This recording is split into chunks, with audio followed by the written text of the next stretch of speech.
আমরা এমন কোনো বাংলাদেশ চাই না যেটা আওয়ামী লীগের একার বাংলাদেশ হবে, বিএনপির একার বাংলাদেশ হবে, কিংবা জামাতের একার বাংলাদেশ হবে। আমরা একটা বাংলাদেশ চাই যেটা 15 কোটি মানুষের সম্মিলিত বাংলাদেশ হবে। ঢাকা বিশ্ববিদ্যালয় শিবিরের সাবেক সভাপতি মির্জা গালিব মাস্টার্স ও পিএইচডি করে শিক্ষকতা করছে, আর তারই ব্যাচমেট ছাত্রদল সভাপতি রাকিবুল ইসলাম রাকিব নিজেকে শিক্ষার্থী দাবি করে। এমন শীর্ষক একটি তথ্য সামাজিক মাধ্যমে ঘুরপাক খাচ্ছে বেশ কয়েকদিন ধরে। মূলত বাংলাদেশ জাতীয়তাবাদী ছাত্রদলের বর্তমান সভাপতি ঢাবি শিক্ষার্থী রাকিবুল ইসলাম রাকিব এবং ঢাকা বিশ্ববিদ্যালয় ইসলামী ছাত্র শিবিরের সাবেক সভাপতি মির্জা গালিবকে বন্ধু এবং ব্যাচমেট হিসেবে উল্লেখ করে এমন একটি তথ্য প্রচার করতে দেখা গেছে সামাজিক মাধ্যম ফেসবুকের একাধিক গ্রুপ ও পেজে।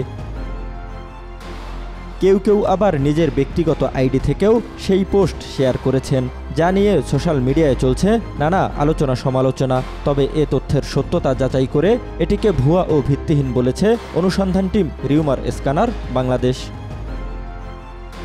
তাদের অনুসন্ধানে জানা যায়, বাংলাদেশ জাতীয়তাবাদী ছাত্রদল কেন্দ্রীয় সংসদের সভাপতি রাকিবুল ইসলাম রাকিব এবং বাংলাদেশ ইসলামী ছাত্র শিবিরের ঢাকা বিশ্ববিদ্যালয় শাখার সাবেক সভাপতি মির্জা গালিব একে অপরের ব্যাচমেট ছিলেন না।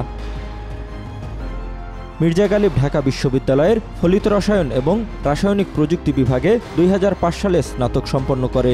একই বিভাগ থেকে 2007 সালে সম্পন্ন করেছেন স্নাতকোত্তর। 2014 সালে ইউনিভার্সিটি অব আলবার্টার রসায়ন বিভাগ থেকে পিএইচডিও সম্পন্ন করেছেন মির্জা গালিব। একই তথ্য জানা গেছে হাওয়ার্ড ইউনিভার্সিটিতে মির্জা গালিবের প্রোফাইলে সংযুক্ত গালিবের সিভি থেকেও।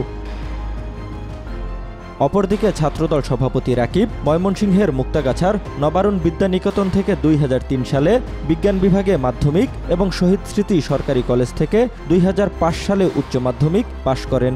এরপর 2006-07 সেশনে ঢাকা বিশ্ববিদ্যালয়ের পদার্থবিদ্যা বিভাগে স্নাতকে ভর্তি হন।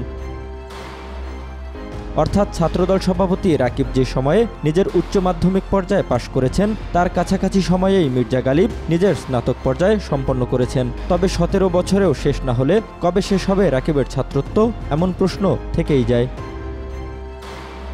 জহিরুল ইসলাম, আজ কাল।